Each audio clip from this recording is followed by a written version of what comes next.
పెళ్లి వారికి పెళ్లి హడావిడి ఇంకెవరికో ఇంకేదో హడావిడి అంటారండి. అలా జరిగిందండి. మొన్న చూసాం కదా మనం. ట్రంప్ మీద హత్యాయత్నం జరిగింది.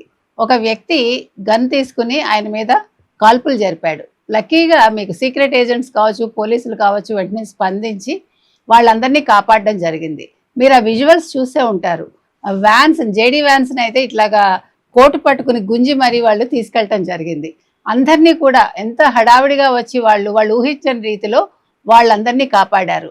ముఖ్యంగా టేబుల్ మీదకెక్కి మరి ఒక సీక్రెట్ ఏజెంట్ అయితే ట్రంప్‌ని తీసుకెళ్ళటం జరిగింది.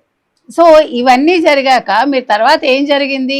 ఈ కరెస్పాండెంట్స్ అందరూ ఏం చేశారు అని చూస్తే, మహిళా కరెస్పాండెంట్స్ పనిలో పని అక్కడుండే మందు బాటిల్స్ తీసుకుని వాళ్ళు వెళ్ళటం జరిగిందండి. అంటే ఎవరికి ఏది కావాలో దాని మీద దృష్టి పెట్టుకున్నారు. సరే జరిగిన హడావిడి ఎలాగా జరిగింది, ట్రంప్ సేవ్ అయ్యాడు, మనం ఈ సీసాలు పట్టుకుని వెళ్ళిపోదామని వాళ్ళు సీసాలు పట్టుకుని వెళ్ళిపోయారటండి.